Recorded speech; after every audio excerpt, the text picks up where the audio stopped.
the Dawgs Podcast with your hosts, Blake Reneker, Justin Charles, and Josh All. Oh, man. So it's good to be back. We appreciate everybody who stuck around. Hopefully enjoyed I don't even know what it was that time. We were just yelling. Josh told us we had hot mics, and then I forgot like 8 seconds later, and we were just yelling. Are you still watching? Hey, are we still watching this? It's going to turn off on us. Oh. Let me turn it back on? It's freaking amateur hour around here, guys. I don't even know what to tell you guys. Justin didn't have his mic in yet. We're talking over the hot mics. This is what happens when you do live shows. You run them by yourself. Union says, I think Siaki might be headed to the practice squad. It's kind of crazy to think that about a guy we just spent a third-round draft pick on, but you would think if they're high on him, they don't go bring back Mo Hurst. And you know what I mean? Like, true, but at the same time, we kind of did that with Alex Wright. You know, we took him as a rookie, hardly played, if he even played at all. And then we drafted another edge rusher again last year in the draft, and it was like, okay, maybe Alex Wright isn't. And then, of course, Alex Wright was pretty damn good last year. So we have the edge rusher we took last year. We took later. It's like fourth round, but yeah, I know what you mean. I know it wasn't a second round pick. So for the draft yesterday, what do you guys think of Caleb Williams? I'm just getting curious of your thoughts on him. Like, so I always make fun of the guy. I kind of like say he's like the Bo Callahan of the draft, just because people don't like his attitude. I really don't know. I don't watch a lot of USC games. So I mean, he seems like he passes the test as before when you look at a quarterback. But I think some people, the people who are screaming that he's going to be a bust, I think are just people that don't like his attitude. The best way I heard him described a while back was he's the first Gen Z quarterback. We're just not used to seeing Gen Z people like play football yet. And it was like, hey, people are kind of right. That's kind of what the Gen Zers are like. You know what I mean? Like maybe this is just, that's what 21 years old kids are now these days, I guess. I think he's good at football. Go ahead. No, I wanted to throw in my 2 cents on Caleb also, but I wanted to say not me. I'm not a part of that group. But that's my biggest thing with Caleb is I think he is a victim of his own hype. Like the dude has been very, very good for a long, long time, going back to Oklahoma and even before then. There's nothing on the field that he can't do. And listen, he's played at a high level every year he's been in college. I know he's not had the clutch moments or anything like that, and that's a fair argument. But I think Caleb Williams gets all the hate he gets because he's a weirdo. Like, he's just a flat-out weirdo. And that's the sole reason why people hate him. People want to say he's not a tough guy, he's not a football guy. But I've watched him on 3rd and short take a QB draw and spin out and fight for extra yards. I've seen him extend plays and fight his ass off to make a play. So, yeah, he's a weirdo. But guess what? J.J. McCarthy has a therapist on the sideline. So I don't hear anybody bitching about him, but everybody wants to throw a fit about Caleb Williams. It's absurd to me. So I have another, if I can real quick, I got another analogy besides him being weird, which is really funny and kind of true. Kyrie Irving of football. All the talent, show up, can ball out. He got some really crazy ideas and just, puts him out there. You think the earth is flat? You'll take him on the field. You'll take him, Thank you, Kyrie, for the one ring that we have. Thank you. Very appreciative. Very appreciative. But when you look at it, it's kind of like that Kyrie thing. Okay, he's good, but is he like Kyrie? Is he going to be worth the headache? Is he going to not want to show up to work today? Is he going to, argue with somebody on Twitter about something? We haven't seen Caleb do that. That's just something I thought of when you brought up, whole weird thing. I was like, a little bit of Kyrie Irving there. I won't until he says there's no dinosaurs and the earth is flat. I'll think he's not going to do that. I will challenge that dinosaur thing because I love Jurassic Park and I guess very firm on the that. big knock on him, and I want to see where you guys stand, is the game where they lost and he went and cried on his mom. And people are like some people, that is just like, It was the worst thing anybody's ever done. You'd have thought he went over there and punched a baby.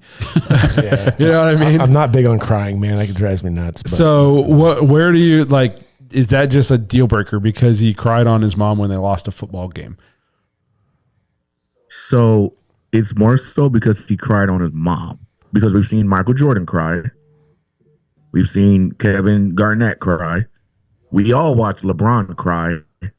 But the issue is because he cried on his mom after losing. If he would have won and was crying on his mom, would we be having the same conversation? For sure not. It'd have been like, Yeah, look at the raw emotion. He puts everything into it. All these guys cried on their moms last night when they got drafted, so I don't know. I mean, It's fair, bro. You know, like, That's cried- a good point, Kenny. he cried after the game. It's not like he was crying, in the middle of the game and couldn't get back out on the field. It's just whatever, If the camera hadn't caught it and it wasn't blasted all over social media, would people care? It's Would it one- change the way people evaluate him? Like, it's one of those things that I'm obviously going to make jokes about and think is Yeah. funny, but at the same time, it's like, I don't think it's that serious. Some people are like, ugh, he's just the worst of the humans because he cried to his mom after the game. And I'm just like, if my mom was ever there for me, I'd probably cry too. Sorry, Mom, I'm just kidding. She's a very loving, caring woman. What up, Aleka? Yeah. So, but yeah, What up, so I bro? was just like, man, it's like, I just don't think it's that big of a deal. And I think the only thing that matters to NFL players is can you do it on the field?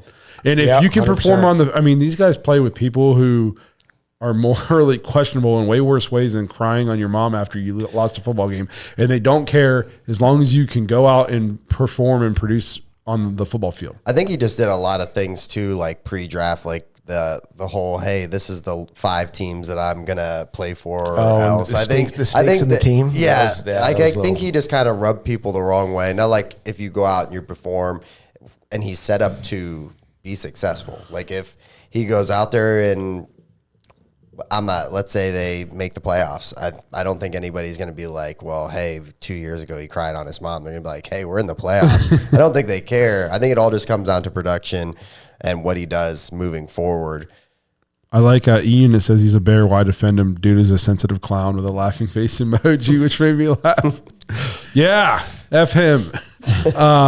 So the Ravens took a tackle, Roger Rosengarten. Rosengarten. Good pick. You've seen every division team now take an offensive lineman. Yes. The Myles Garrett and the Browns D-line effect. Yeah. And then what did we do in response? We went Another D lineman. took more defensive linemen. It's like the AFC North. It just it's next level. Hey, man, keep taking rookies. I like Miles' chances against the rookies, so keep doing it. We do have a trade. What is it? The Chiefs are on the clock again. I see that. How far did they move up? Watch them coming in for another receiver. Yeah, Troy Franklin. Did they just swap spots with the The Niners? That's what I was thinking. Yeah. Oh, Ian, we wanted to talk about Pearsall. And the Oh, trade. yeah, okay. So here's another thing too. Oh, they just took the tackle out of BYU. Oh. Okay. Where do you guys? So the Niners they draft a receiver, which people are saying has kind of sealed the fate. First, you heard it was they were shopping Ayuk and Debo. I'm hearing that they're Debo. It's Debo. That Debo's is not going to be there. So I heard that they were shopping him to New England, and this was supposed to happen before New England picked today, but this didn't happen now. And but Why? I've also Why do they want to get rid of him? I think just money. Cap space. They've got a lot of dead money cap. tied up. They Yeah. just paid him. Like, you know what I mean? You didn't. I know. You just paid him. It would have been a lot easier to trade him. Probably if you would have traded him before you paid him. Whenever we did that show talking about should the Browns try to make a trade for Brandon Ayuk a few months ago, remember we went through, I talked about all the cap that they had tied up in Kittle, Ayuk, Debo, and CMC. That's 4 offensive weapons that were among the highest paid at their position. And it was just, something's got to give because now Ayuk wants that big second contract. If they give it to him, they're going to have to offload somebody else. So the people that say the cap isn't real, I get it, but it does have its effects. It does make an impact on. It depends on how cash flush your owner is. This is true too. you have to pay them sometime. Like you can't just keep pushing Yeah. it back. And- it all comes at some point. But I'm curious, like when they don't have Debo, they're not the same team. No. So do you find it interesting that they're willing to part ways with him over Ayuk? I don't. I think Brandon Ayuk is the guy you keep. He's the better all around player, and Debo Samuel's great. He plays a unique role for them. And there's a lot of teams that try to find a Debo, right? You could argue the Browns did that last year with Elijah Moore. We tried to use him in different ways. But the thing is, if you're the 49ers, you have Brock Purdy on a 7th-round rookie contract. You're not going to have that forever. And listen, if you can get some value for one of your assets, you do it. And I like Ricky Pearsall, don't get me wrong, but is he a first-round draft pick? Hell no. I don't think he's a first-rounder. But they've kind of backed themselves into a hole now where, maybe it's not draft capital for this year, but maybe a team is desperate and willing to trade some capital for next year's draft. It just makes too much sense for me. If you're the 49ers, Brandon Ayuk is your number one. He just is. And I think Debo is unique. I think Debo is a really good receiver, but you just can't let Ayuk walk out that door. You just can't. We had a good comment here in the YouTube comments. Ashton the Joker wants to know if there's any picks from last year that are going to have an impact on the team this coming season. So just a refresher for who all we took last year for you guys who might not remember. Got it. We took Cedric Tillman in the 3rd. We took Siaki Ika, who we've touched on, DeJuan Jones, Isaiah McGuire, DTR, Cam Mitchell, and Luke Whippler. DeJuan Jones. No, so here, call me crazy. DeJuan Jones might not make an impact this year. This is an interesting thing that's going to be fun to watch all summer because I don't know how you keep him off the field. Yeah, what are you going to do? You're just going to replace him with when Harris left and get him as a fullback and backup, or it's one of those things where if Jack Conklin's healthy, you got to think Jack Conklin's going to start. Yeah, Jack Conklin could be a post-June 1st trade. I know it doesn't make a whole lot of sense right now, but or that if they're both on the roster, I would say Conklin starting. That's just the way I would think. I think that Cam Mitchell will probably make a little more of an impact this year, rotating in with the top 3 cornerbacks because I liked what I saw out of him last year, and obviously later round rookie, but he showed some flashes. I would like to see what Isaiah McGuire can do in a rotation on that defensive line. And Cedric Tillman, at this point, we didn't use the 2nd-round pick on a wide receiver. So if we do take one, it's going to be 3rd rounder later. Cedric Tillman's coming into that 2nd year of his career, and he was very productive in college. I thought he was going to he's got very good upside. Well, we know who it's not going to be. It's not going to be Luke Whippler. It's not going to be Dorian Thompson-Gray. Well, the thing with Luke Whippler, though, God forbid you get an injury like what happened to Conklin. Now all of a sudden he might step in. I like Luke Whippler. He was playing guard for a bit too, though, was he not? That's what I mean. Yeah. Say, yes, could be him. You're right. But I see what you're saying. He's definitely backup this year going in. So with Cedric Tillman, he's going to have an impact because when you look at the Browns wide receiver room right now, Amari Cooper is your number one. He's a route runner. Great. Jerry Jeudy, he's got a speed threat to him. He's the route runner. Elijah Moore, kind of the same thing as Jeudy. It's just a little bit different there. Elijah Moore is more of a slot. Okay, let's look at our wide receiver room then. Who's left? Who's your X receiver? It's Cedric Tillman. Cedric Tillman is your X receiver. So he's going to get playing time. And, the Browns traded Donovan Peoples-Jones halfway through the year last year, hoping that Tillman was going to be able to step into that role. And I think people are giving up on Tillman way too much. If you look at Tillman's average depth of target at Tennessee, he was used a lot more downfield, jump ball 50-50 situations. I just don't think he's had a fair chance to be evaluated as a member of the Cleveland Browns. And don't forget, he was coming off of a significant injury heading into the season. So and as far as your question, like who's going to have an impact, Tillman has to, because Yeah. he's the only receiver currently in this room as that play style, as a big X receiver. And on top of what you're saying is he had to go through 5 quarterbacks as a rookie. I don't think any of the quarterbacks had any trust in him, and it was due to probably lack of rapport. We do know that he ran the wrong route sometimes, and that served up some nice pick sixes, unfortunately for Joe Flacco. That's not an easy transition for a young receiver to go through, and those are a really good point. I think. Go ahead. I honestly, and I could be way off here, but I honestly, unless there's barring an injury, like I don't see him getting a lot of playing time. We just traded. Yeah. I think we were talking about DPJ getting traded, but then we brought in a guy that I think is an improvement over Tillman right now. And unless he maybe bumps Elijah Moore off the field, I don't think so. I mean, Njoku's still going to be out there. Like I think they roll Cooper. I think they roll Jerry Jeudy. I think Elijah Moore's out there, and then you have Njoku. Unless there's the Browns an injury, being in a lot of 4 wide receiver sets, though. Yeah. I think we're going to be way Airing it more. out. Yes. yeah. So I wanted to throw that out there too. What you just said, Blake, with the whole new offense, Ken Dorsey coming in, all you've heard is an attacking offense for whatever you think that means.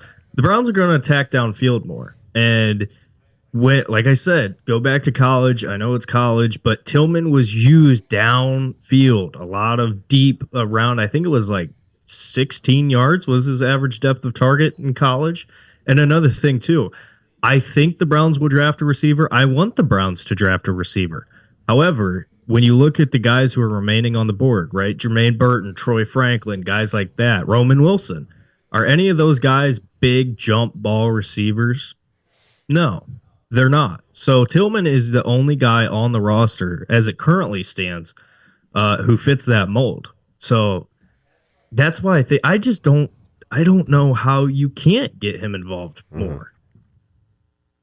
49ers took Renardo Green. This is a corner I kind of had an eye on for the Browns a little bit, mostly because of his strength is playing press man. And turns out that's what the Browns like to do. So this is a guy I had in a couple of my mock drafts. I took him. I know the dude out of Mississippi State still out there. I like him also. Yes. This person said Dwan played Watt better than anyone I've seen on the offensive line. Can you really keep him off the field? I don't disagree. I just think Jack Conklin is like a former All-Pro. He's making more money. And I don't like, do you just bench him? That's a lot of money to just put on your bench. Typically, the money plays. I think it's funny that we're having this whole conversation about offensive tackles and talking about DeWand and Conklin, and no one's mentioned Jed Wills yet. And you got 3 starting tackles, and he's clearly the worst of the 3. Or I should, Yeah. And He's the only left tackle. I know. And you're not. Jack Conklin's definitely not. No, going you're to not left moving tackle. And if they were going to move DeWan Jones to left tackle, they would have started that. Probably. I think they put him over there a couple of times. He didn't look overly comfortable.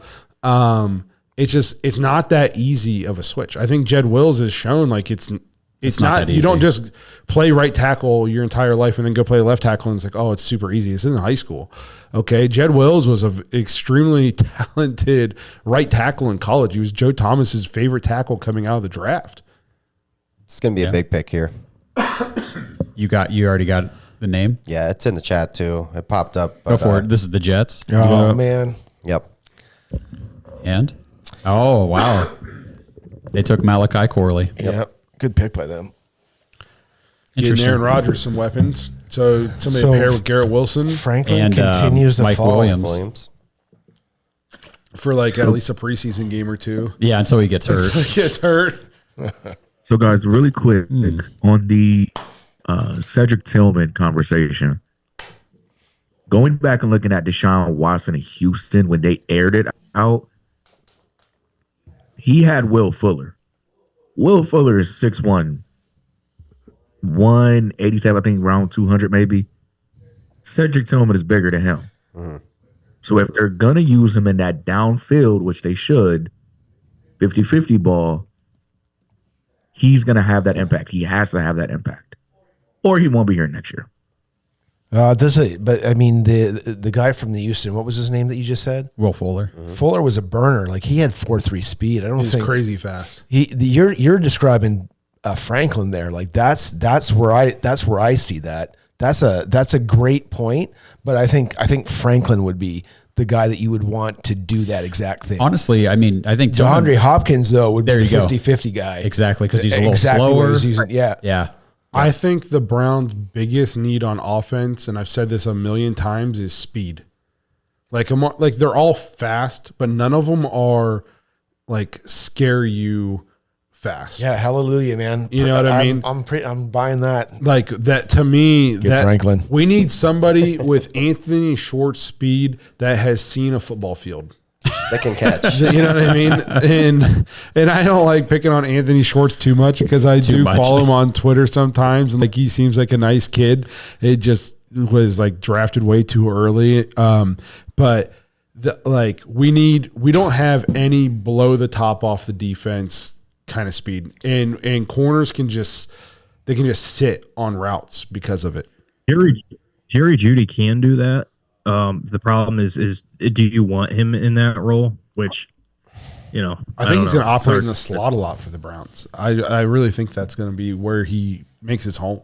Right, because we talked about, they even said like Elijah Moore is pretty effective. At the end of the year, we saw him, they bumped him outside, out wide, and that's where he had his biggest impact. I know he's not a draft pick, but if I'm thinking of somebody who we could see an uptick in his impact, I think Elijah Moore being here for a second year, hopefully playing with a healthy Deshaun for the whole season, and I think having a coaching staff that kind of knows his strengths now and know a bit like how to utilize him more efficiently, not make him a running back or a Deebo Samuel, and like just let him play outside wide receiver. I think he could have I look for him to have a lot bigger season this year than what he had last year for sure. Got another big pick in. Goodwin's not on the team right now. He was a 1-year guy for E-Unit. It's Braylon. Speak of the devil.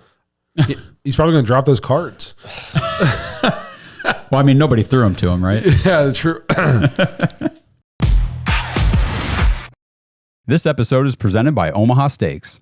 Browns fans, I don't know where you're at. It may or may not feel like it, but it is spring, and the Omaha Steaks Spring Sale is here, and it is the perfect time to get fired up for all your springtime grilling. 50% off site-wide. These are the sales that I love to take advantage of because it's the perfect time to grab everything from Omaha Steaks at half the price. And when you use promo code DAWGS, DAWGS, when you check out, you get an additional $30 off your order. It's a deal that you just can't pass up. So head over to omahasteaks.com/dogs right now. Order the perfectly aged tender steaks, ocean fresh seafood, juicy burgers, incredible air chilled chicken, and all their delicious desserts, ready to eat meals, all this stuff. They got appetizers and stuff too, guys. Chicken wings and mott sticks and everything you could possibly want to stock up for a fantastic spring grilling season. 50% off site-wide, omahasteaks.com/dogs. Use promo code DAWGS, DAWGS, when you check out for $30 off your order.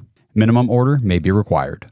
Before we move on, Ohio, Bet365 is offering new users $150 in bonus bets this month. To receive your bonus bets, all you have to do is sign up for Bet365 using our link, make a first deposit of $10, and place a $5 wager on any game. Once that first $5 bet settles, you will receive $150 in bonus bets, even if you lose the bet. To be eligible for this sign-up bonus, you must sign up through our link down in the description. So if you haven't yet signed up for Bet365, click our link in the description and place that first bet. This offer is only available for new customers who are 21 and older and physically present in Ohio. Please gamble responsibly. If you or a loved one has a gambling problem, call 1-800-GAMBLER. Check the episode description for the full terms to see if you can qualify. So, do you want to say I know on the TV, but people. What do you got, Justin? At 66, Arizona's taken Trey Benson. Yeah. Oh, wow. I know a lot of, like, if you just follow like fantasy football circles and stuff like that, there was a lot of faith in the stability of James Conner's job as the lead running back there, and this pick of Benson maybe makes it interesting. Changes that. Yeah. It's funny with Connor, though. Like, he always seems to be in the end zone. Like, he was always like a decent fantasy guy. And for sure. everybody never seems to find a team long for some reason, but I guess it's injuries or I don't know. I'm a big James Conner fan. He played well last year at times, I thought. What do we think Marvin Harrison's going to be like out in Arizona? Because I've been on this. I'm not a huge Kyler Murray fan. I'm not either. I'm not a huge Kyler Murray fan at all. But if anybody can make you look good, it's Maserati Marv. Pretty nice. Yeah. I think That's the only time I'm saying it. I think They were even saying that shit last night on the pre-show. They're like, "Oh, we might even see a Maserati or two." I love Gus Johnson. I like when he calls college games. It is awesome. But oh my god, it was even as an Ohio State fan, I was like, bro, can you just shut the fuck up? The Maserati Marv stuff. My god, I can't believe Joel Klatt never just punched him. But So Blake, go ahead. Larry Fitzgerald, What about him? Marvin Harrison, comp. Larry Fitzgerald. Man, Not exactly that, but like if he's like a 99, Larry Fitz is a 99. no. So Larry Fitzgerald's like one of the best receivers ever. My favorite Larry Fitzgerald stat is that he has more tackles in his career than drops. That's insane. Which is insane. But I think Marvin Harrison's a better athlete, isn't he? Yes. Like he's, you know what I mean? So like, I think the sky's the limit for Marvin Harrison. Like, and you heard some people coming into the draft, like they started talking about how he wasn't going to be the first receiver taken, but Vegas knew. I don't know if you saw like the odds. He was plus 1,200. Yeah. Everybody else was like minus It was 600. really stupid. I'm like, I love the draft. Don't get me wrong, but some of the stuff that comes out like right before draft, like Smoke. all of a sudden, we don't know if this guy's any good, and they start. I'm like, guys, CJ Stroud. You know, that's another team I was going to mention. We talked about Minnesota, kind of had a decent first round last night. Thought they came away with what they needed to come away with for their team. And I thought Arizona did pretty good too, because agree. they come away with Marvin Harrison and Darius Robinson. And then, so top end wide receiver, good edge rusher. And not only that, but this offseason, they really do get their quarterback back. I know Kyler came back during the season last year, but he wasn't fully back to his own. He's coming off that ACL. Like, you know how we talk about that all the time. It takes guys a little bit of time to really get back up to full speed. Dude, Arizona could be one of those teams this year that we're going, wow, they're contending for a playoff spot. I think they have great pieces in play. Yeah. I did hear the comparison from Larry Fitzgerald and Marvin Harrison Jr., but the comparison that the way it was put was that they got the most complete receiver that they're ever going to get, like Larry Fitzgerald, but there wasn't a real comparison as far as like measurables and the type of receivers are going to be. Ultimately, the production will kind of be the same, but it'll maybe be in different ways. I always hear like heading into it, the biggest comp was like AJ Green. I'm like, Yeah, I hear that a AJ lot. Green is really damn good. Yeah, he was. I got sick of watching that guy two times every year. I'm looking at best available again as we're inching closer to the Browns' next draft. We're about 20 picks away. Yeah, exactly 20 picks away now.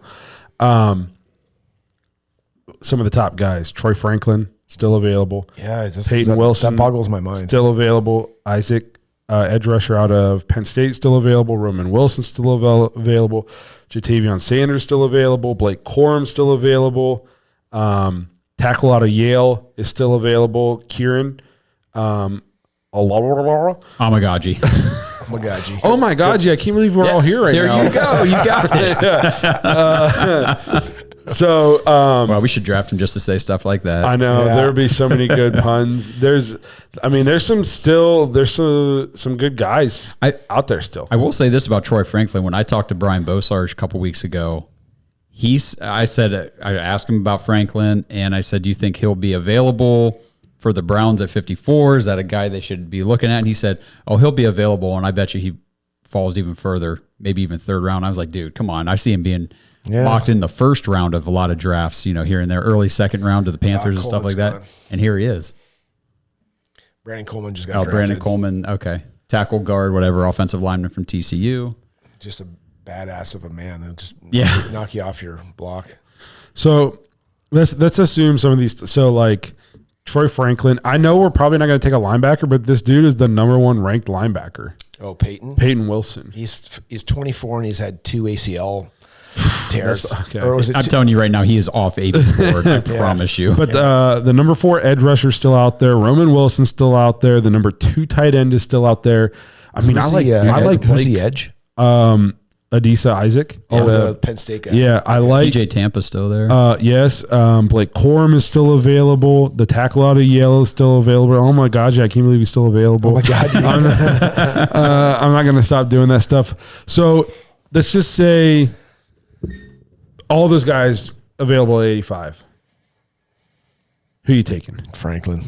Oh, I think he goes well before 85. We got a ways to go, but if he was available, they're all hypothetical. We still got 6 fucking hours. We're getting into the hypothetical. See, I would scroll down just a little bit further, but that's where again, like I like Jermaine Burton. I talked about him. I do like Jalen Wright, the running back out of Tennessee. I don't know if we go running back, but there's that possibility. Javon Baker, I know DF talked about Javon Baker, wide receiver out of UCF. I watched that guy, and man, he could take over games. He's a baller. He's a baller, and I kind of liked that. I liked what I saw. I'll be honest with you, I didn't research much of him though. I just know I caught a couple of those games, and I was just like, that guy stood out. I will say on the tight end front, if you guys watched anything that I've done recently, I really like Eric All, and it's not just because he has a cool last name, but I think that he spells it wrong. He does spell it wrong. That is correct. Yeah.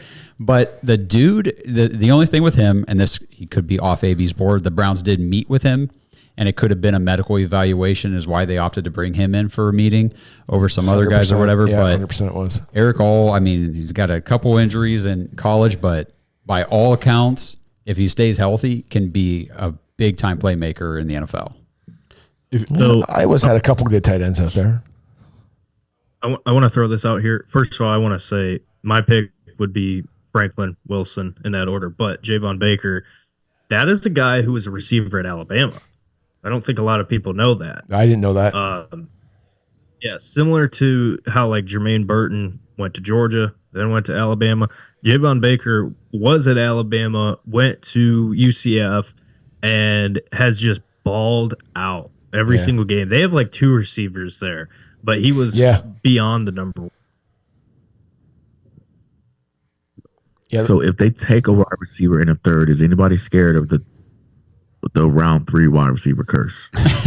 I have been thinking about that. No, because then you would be sitting here saying that Cedric Tillman's never going to mount to anything, which I think that he still very well could. We just, again, last year was definitely a shitstorm for the offense from basically the word go, because we lost Conklin game 1. It was in the rain, and then Chubb in week 2, and then it just went downhill from there. It's not like he was I know we traded we traded DPJ so he could step in there and assume that role. Well, the role he assumed was he took over for a guy who had 80 yards on the year.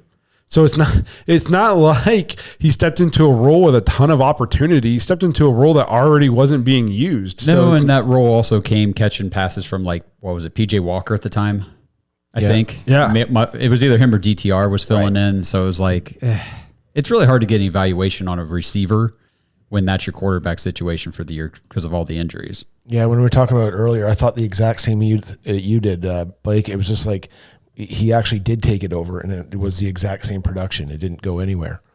And I like Tillman's game, man.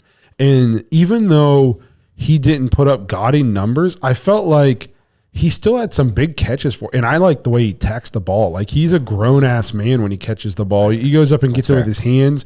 The block he had in the Ravens game, very physical. You know what I mean? Like, I just think he's got a little bit of dog in him. And I just like DF said, and like I've said, he just hasn't been given a ton of opportunity so far for the Browns. It just hasn't been there for him. I think all the receivers will be way more involved this year. I look for the Browns, especially with Nick Chubb not being healthy at the beginning of the year. Man, I think we're going to be very pass heavy. Like, it's going to be very pass heavy, I think. I've got 2 picks in if you guys are interested. Yeah, let's hear them. Actually, I have list them. 3. I got 3 picks in. Thank you, Brad Moneymaker. Patriots, Caden Wallace, offensive lineman. Chargers just took linebacker Junior Colson out of Michigan. Oh, okay. And then Giants at 70 have selected cornerback Andrew Phillips. Oh, from Kentucky. From Kentucky. Andrew Jackson's boy. So we're down to what, 14 picks? Yeah. We're doing good. Might get out of here by 11:30 or midnight. Very excited. Yeah, I'm getting. I know this is going to be surprising to the viewers. I'm like a tiny bit hungry. Although just a little behind the scenes. So Looked over, Devontae just did a full lean, and I was like, "Oh yeah, here we go." I'm like, I ate a late lunch. So I didn't eat any dinner before I came here, and then I know that's shocking. I'm not just constantly eating. I'm surprised too, but yeah, I'm getting. So if we could wrap this thing up, at a decent hour, and I want to get a couple maps in. Yeah. Wait. All right. We're going to kind of a little bit go off topic here, but because it's pizza related, does pineapple go on pizza? No, pineapple does not go on pizza. I love pineapple. I will take it all the time. It's delicious. It off-sweets the saltiness of the cheese. Sign me up. I'm like a big The only thing that goes on pizza is meat. Well, besides cheese and sauce. Okay. you're not cool. you don't like any veggies and stuff on there. I don't like any banana veggies. peppers are cool. No. Right? Yeah, I'd be cool with Pepperoni, Okay. sausage, ham. that. Sure. I've even seen Chicken. What else do you like on your pizza there, Blake? what's up? What do you like on your pizza? What's the only thing that you like on your pizza? Meats. Bro, you Meats and gotta- cheeses. Meats and cheese. Give me the meats. and I want sauce. every piece of meat you got in my mouth. Any chance I can get geez. it. We're still talking about pizza, right? Or what happened? That was What's going on? yeah. Very- we're gonna, hey, the later this gets, the looser we're gonna get here. Oh, It's no. it definitely gets weird. It gets weird late. Yeah, you run out of stuff to talk about, so you just start. So what's this? So AB runs the team as if if we're ever won anything, instead of trying to go all in like the Eagles do, at least make it there. To at least make it To at there. least make it there. Oh, my glasses. Oh, I don't. Sorry. Duke Trippy must be some sort of such a waste of an organization. Probably, I would guess a Steelers fan, because they seem very insecure right now this offseason about. I mean, seriously, Steelers fans online, they are falling apart. They are losing their collective shits, and it's awesome. I don't know why. I mean, it's probably because they're in that QB purgatory type range right now, and maybe he's a Bengals fan. But Man, Browns fan. any receivers that's left over. Would you should say not be Bengals? in a I think it's Browns Browns jersey fan. next year? Yeah. I don't know, man. There's no way Hindsight's people 20/20. are actually like I'm gonna. you're trying to be nice. There's no way you're that dumb in real life. This has to just be an internet thing. There's no way you walk around, because if you are, you're like drooling and like walking into walls. Like there's no way. There's no way you say that and you're an actual like contributing member to society. So he talked about how the Eagles go all in, right? Okay. So to anybody listening at this point in time, Cleveland's actually building a team. I've said it before in the voicemail. I've said it before when I was on my episode with Josh. Cleveland's building a team. You need consistency up top, Andrew Berry. You need consistency as a head coach, Kevin Stefanski. The offensive coordinators are going to change. The defensive coordinators are going to change. The ball boys are going to change. You need consistency. One of the reasons why Philadelphia is the way it is because Jeffrey Lurie hasn't left. Howie Roseman is still there, and he got sent away when Chip Kelly was there. He got put in what Philly fans call as the other part of the office, in a closet, came back, and has now become one of the best GMs to ever touch a contract, touch a pen to get what's needed to get done. If you're going to say Andrew Berry is not going all in, please go look at the previous regimes of the Cleveland Browns. Amen. Ray, Yeah, 100%. Ray Farmer, really? Eric Mangini, really? 0-16, do you really want to go through that again? Like, y'all crying, complaining about how Andrew Berry's not doing anything, and he's been the most consistent GM that I've ever seen in my 29, almost 30 years of life in a Cleveland Browns organization. So before you compare what Andrew Berry is not doing to what another team is doing, please go look at the facts. There's a reason why Pittsburgh, Baltimore are always in the doggone playoffs, because they're consistent. Pittsburgh has only had 3 head coaches since I've been two head coaches since I've been alive. Yeah. Green Bay has only had 3 quarterbacks since they freaking ever came into existence. Some teams have consistency. Andrew Berry is building that. You don't see nobody in Detroit crying and complaining about 0-16 no more, do you? Nope. No, they're rallying around their team and riding or dying for the team. So if you're going to ride or die for the Cleveland Browns, shut your mouth, put on your gear, and do what you need to do.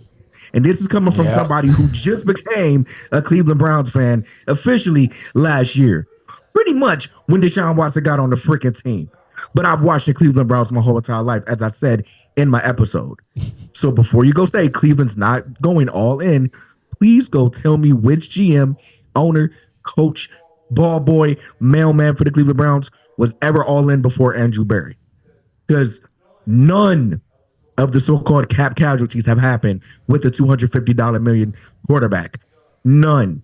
We've restructured everybody, got everybody where we needed to get. So please, shut your mouths, buckle up for the ride that the Cleveland Browns are about to take you on, and realize that they're actually building something consistent. Rome was not built in a day. This isn't New England. This isn't the Colts. They all had consistency. Learn to live with it. Some stuff will suck, but right now, this is the best damn Cleveland Browns team I've ever seen. Get with it or get lost. Preach. Yeah. All right. That's great, man. And I've been saying that same crap to people like, oh, Andrew Berry, he doesn't know how to build a team. The Browns won't be good until they get rid of these guys. I'm like, Andrew Berry just built a roster that won 11 games, could have been 12, with 26% of the cap on IR. Yeah. Not how many teams can do that? Listen, not much. We've gone to the playoffs 2 of the 4 years he's been the GM. The year we didn't we didn't make the playoffs the year Baker got hurt. So with an injured quarterback, and we didn't make the playoffs with the year our quarterback was suspended and we were playing with a backup. And then we did make the playoffs the year with 5 different quarterbacks. So don't tell me he hasn't done anything. Like he said, Rome's not built in a day.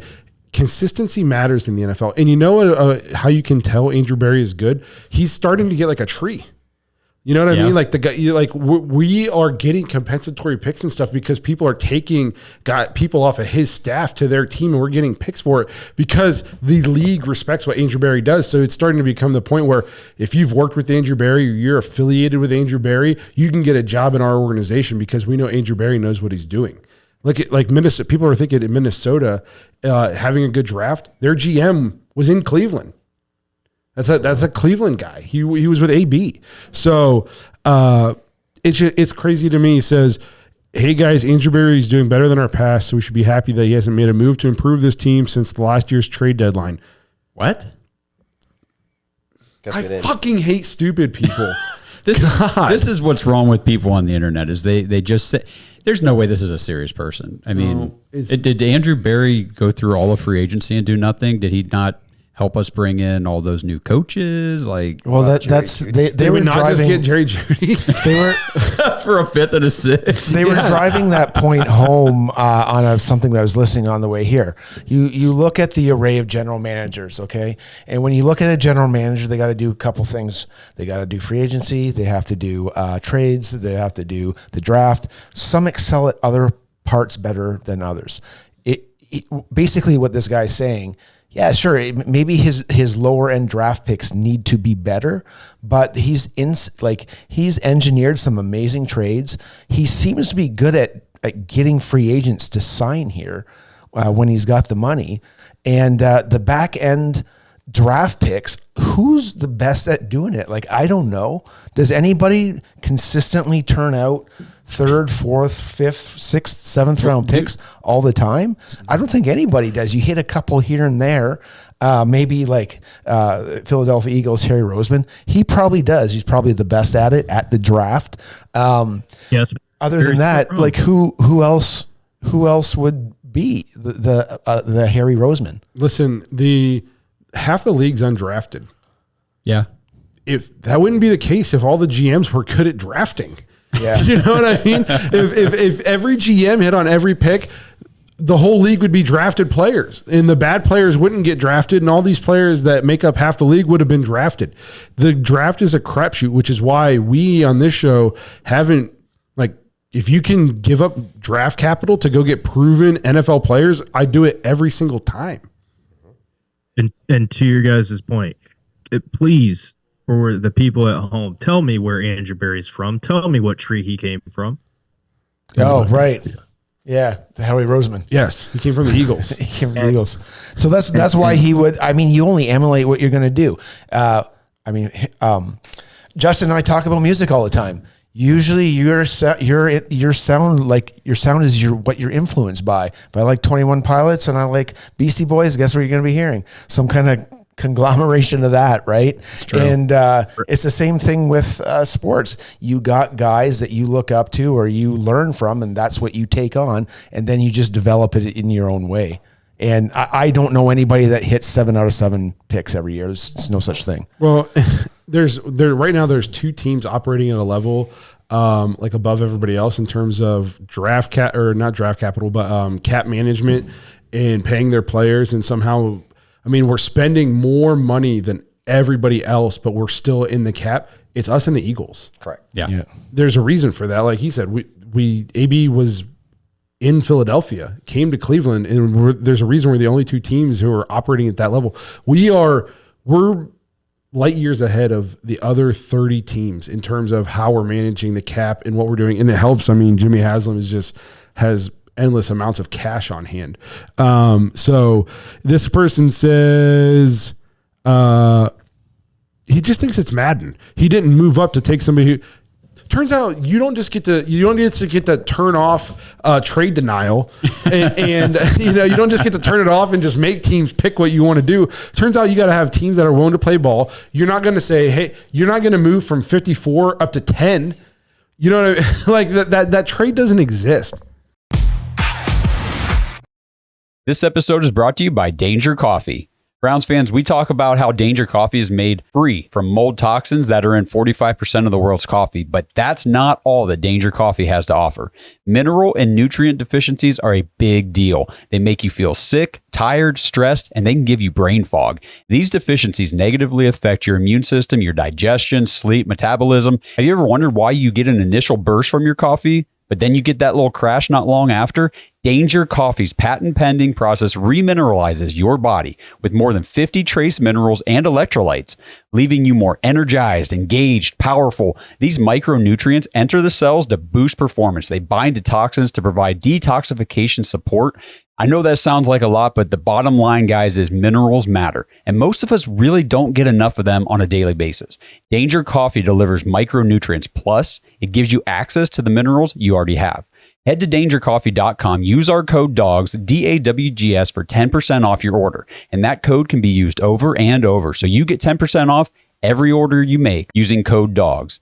It's time to start every day off with a cup of coffee that gets you going and actually keeps you going.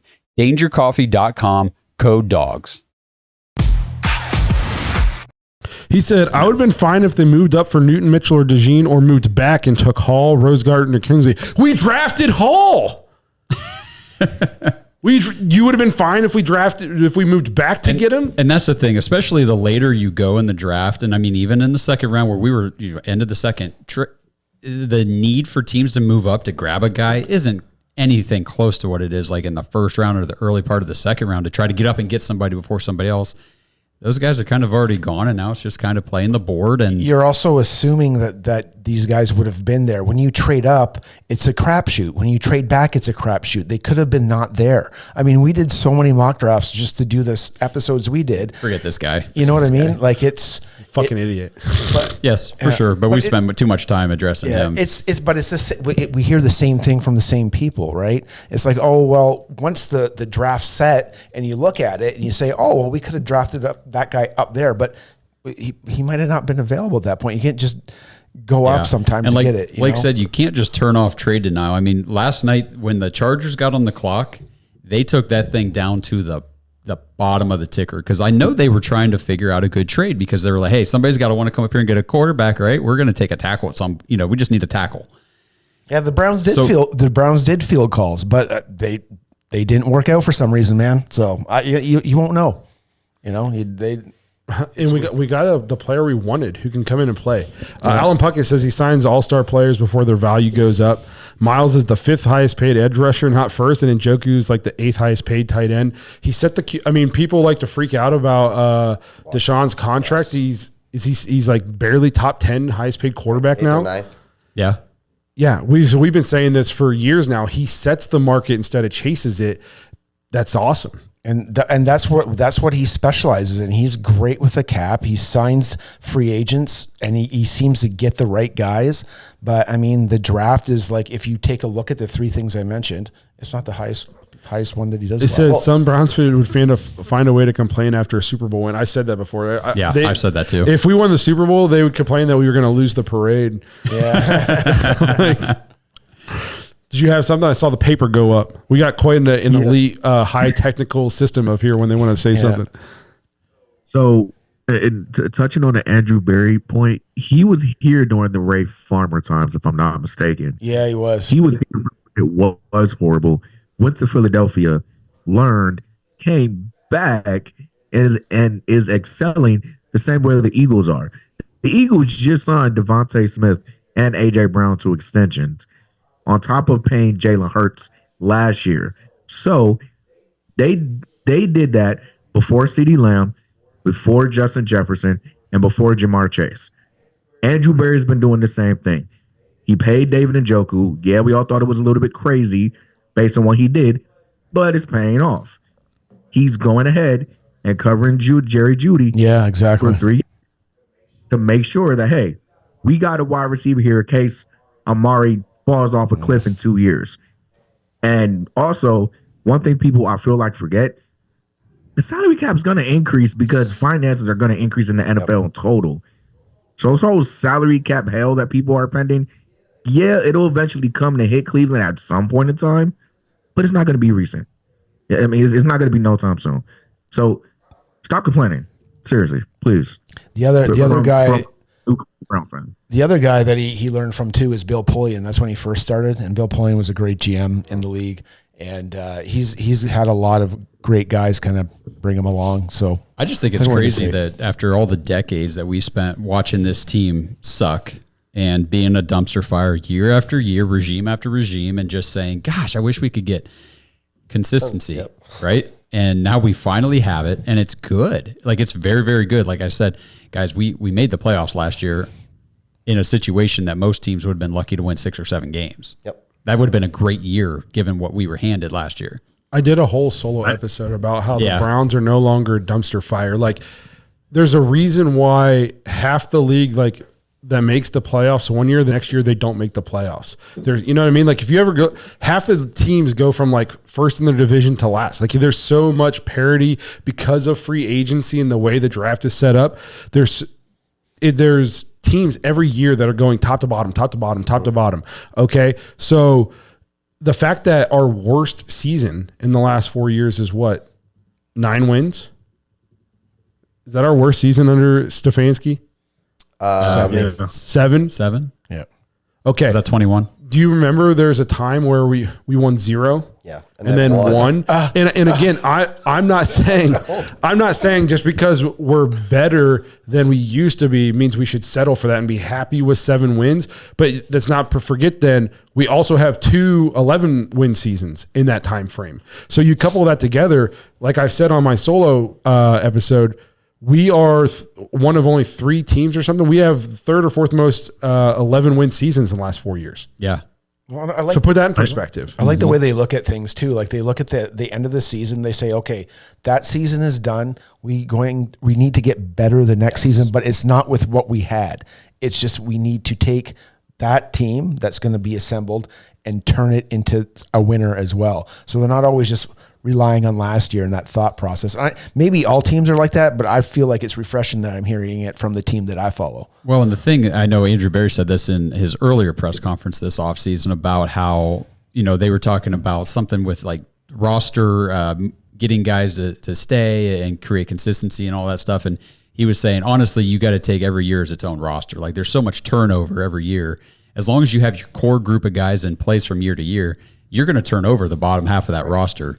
year in and year out. And we see that all the time where it's like, okay, well, Anthony Walker's out, Jordan Hicks is in, and Mike Ford's out and Tony Brown is in, and you just keep turning over, and that's why you got to create the culture with your core group of guys so that whenever the other part of that roster keeps bringing in new faces and new people into the locker room, it's immediately like, oh, I'm in a winning locker room right now. Like this isn't an F around room. Yep.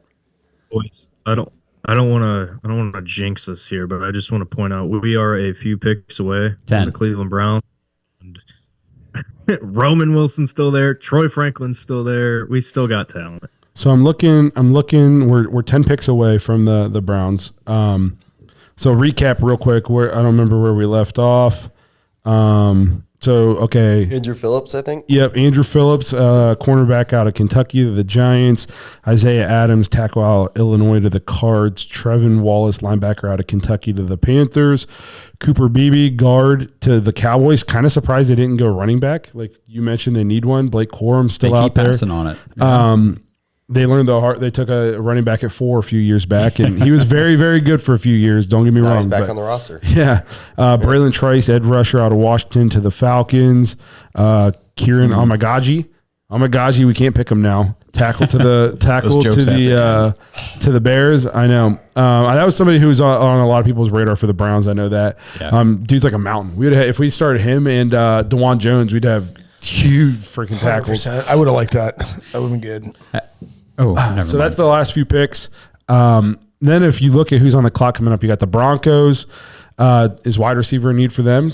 No, I'll leave that. Yeah. Yes. I mean, they just lost Judy. They still got Sutton and Mims. Mims. They just signed a elite level franchise or drafted elite level franchise quarterbacks. Yeah, they want to get him some weapons. Then they got the Raiders. They got the Eagles. No. The Cardinals, I'd say no. You got the Bengals coming up. I could see that they got their biggest need at tight end. I don't want them to get the kid out of Texas. I would not want that. Seahawks don't need a receiver. Colts don't need a receiver. I would say Rams don't need a receiver. I think as is, I think one of the two is going to be available at least. Are you pulling the trigger then? Or are we still – because I know the tackle that we were all kind of had our eyes on just got picked. So are you keeping tackle on the board, or are there other ones you wanted? Let me go to Broncos picks in. who they Or picked. do you get a tight end? No, at this point, the tackle's on the board. I'm not picking a tackle here. You know what I mean? Like, we already took our interior lineman. The only offensive lineman I'd consider here to be Christian Haynes, the guard out of Connecticut. He's still on the board. Thought he was like a second round grade for a lot of people. I go back to who they met with, and they met with Malachi Corley, Roman Wilson, and Jermaine Burton. Jermaine Burton, and Troy Franklin. I think if one of those guys are there, like Now, Jatavian Sanders still on the board. And so is true. TJ Tampa, who's, I mean, they could try to add another cornerback early here if they wanted to. Denver takes a edge rusher, Jonah Ellis out of Utah. Yep. So there's another man. We're getting close. Yep. Could you imagine? Buckle up. Could you imagine? Let's just hypothetically again for a minute. Don't break anything back there, man.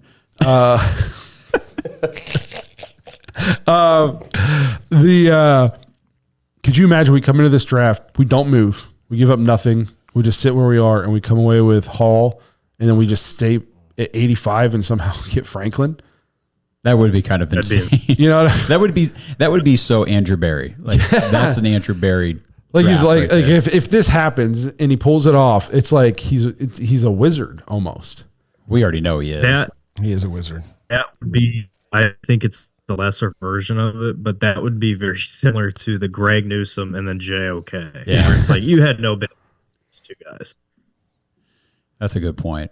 Cowboys need to rebuild that OL. They're getting old. I understand that. I Yeah, definitely I get that. what they're doing there for sure. I was just I saw Quorum sitting there. I know they need a running back. Maybe they like. Now, this is one of those drafts where a lot of people I listened to were saying running backs probably going to end up getting pushed down third round and later, and we only saw 2 go so far. And Benson was a third rounder, wasn't he? That was early third. So only one running back in the second. Brooks and Benson so far. Yeah. Gage says, but first round picks are needed. Wham. It's like, so don't get me wrong. First round draft picks are nice. Sure. Okay. But if we revisit, I guess revisit the Deshaun trade for a second. Everybody, all I heard, even from like my own family, we gave up the future. Yeah. All this money. If he doesn't work out, this franchise is doomed for the next 20 years. We gave up the future. This is the last draft without a first round draft pick. And in the two drafts since the two drafts, well, one, the first year was that draft. So it's really only been like 2 years since he's been on the team. We got first round talent people in DeJuan Jones and Martin Emerson. We just, you know what I mean? Like, who knows? This draft isn't done yet, but like we're going to get first round talent later in the draft, and we're back at square one next year. Yeah. And we've kept the entire roster together that we wanted. The money hasn't been an issue. The salary cap is only going to continue to, even if Deshaun doesn't work out. Worst case scenario, he comes out next year and is not good or something like that. And it's like, oh man, this guy's just never going to have it. We're right back where we were before we got here. Mm-hmm. We're out nothing. Did you think we weren't going to win a Super Bowl with Baker Mayfield? So we took a big swing. It didn't cost us look at all the players we could have got with the first round picks. What tells you that, first of all, like you said, the hit rate on first round picks is 43%. Yeah. So we 43. maybe would have got one good player if we were lucky. Yeah. And you know, the people I love like messing with people online, because if you kind of ask them directed questions to try to understand what they're saying, they usually just stop talking because they really don't know what they're saying.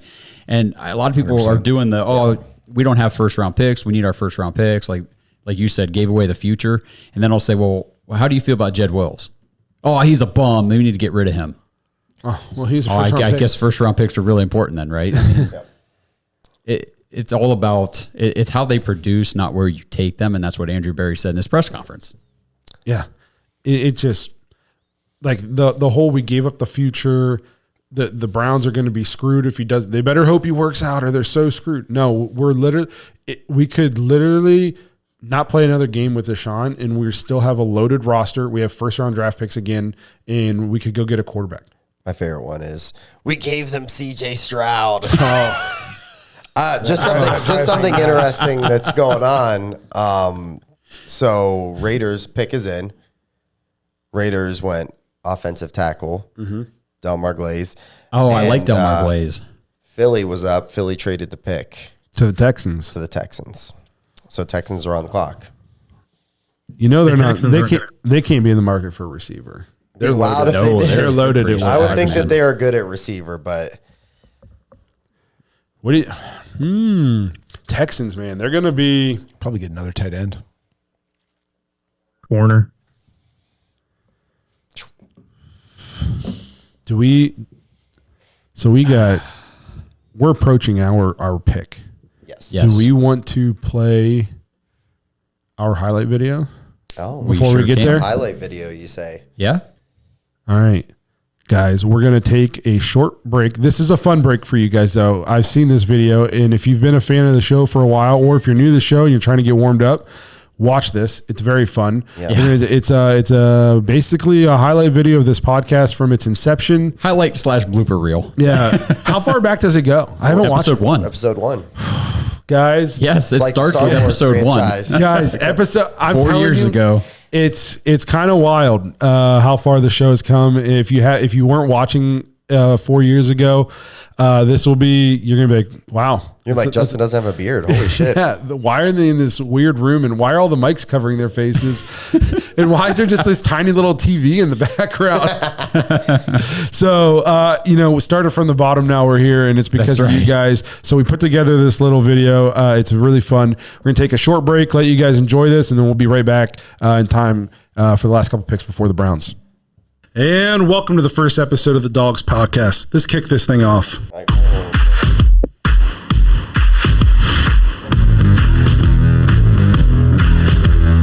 Welcome to the Dawgs podcast with your hosts Blake Reneker, Zach Kopp, Justin Charles, and Josh All. again, thanks for listening in on this. Today, it's a podcast all about the Browns for fans. We're not experts. We're just, unfortunately, Browns fans. Through the highs and the lows, we kind of want to share our thoughts, opinions, passions with you guys. Thanks for joining us on this journey. As you can see, back in the studio, first time in 2 weeks. We're COVID-free, we think, we hope. So we got this brand new table brought to you by Josh. His handiwork, it looks great. So thanks for doing that. To conclude the first ever 2020 Dawgs podcast draft for offense, I need a guard, and I really need a left guard, but we don't have any left guards available. Big thing that's happened since last week. Justin had another baby. Yeah. Congratulations. So, yes, thank you. Just continuing a legacy of Cleveland fanship. Hopefully, maybe they'll see something exciting in their years. Maybe they'll see a win in person one day. I don't even know if that's how you say his name, but Floyd Womack, that's where I'm at. That's all I ask. If they end up being Baltimore or Steelers fans, they got to get out. They've got to go. But just so you know, you're getting Floyd Womack, a.k.a. Pork Chop. My thing is, if we're going to go with a secondary player here, I want Morg. I want Morg over Newsom. If we're going receiver, Bateman. And if we go edge, there's plenty of good edge rushers out there. Aziz is out there. Mm-hmm. That's who the fans wanted. Yeah. In our Twitter poll, the scheme he was brought in to implement. And, with the 26th pick, the Browns take Greg Newsom. Newsom. The one guy we didn't want. All right, and your winner with 38% of the vote. Close vote here. The future quarterback, Baker Mayfield. Nice. And the good thing about it is we don't have to learn from a loss. We can get better after a win. So, just the mindset of trying to be just a bunch of big, hairy American winning machines is important. Whenever I'm about to do something, I think, would an idiot do that? And if they would, then I don't do that. Don't be an idiot. Whenever I'm about to do something, I think, would an idiot do that? And if they would, I do not do that thing. Man, Justin's going to watch us and he's going to be like, man, guys, what I miss out.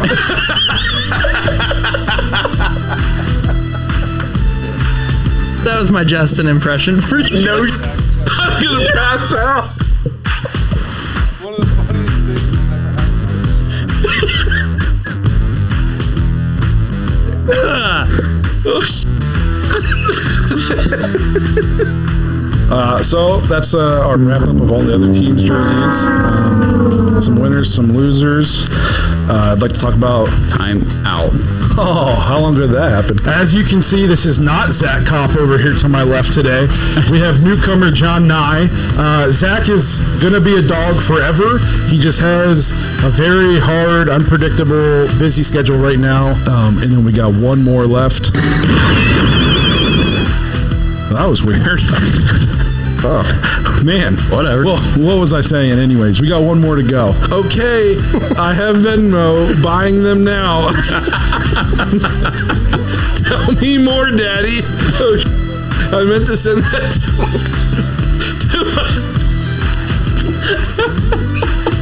to my boyfriend.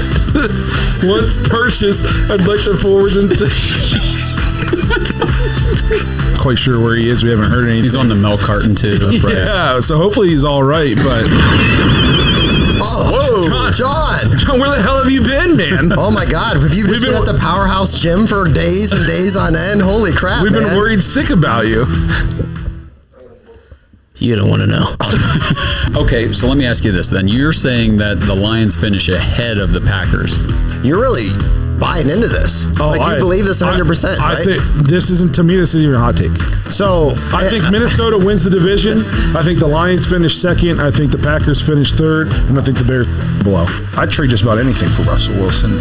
And I threw this out here, these guys. I'd give up Myles Garrett and Odell for Russell Wilson. Yeah, you're crazy. Tell me why I'm wrong.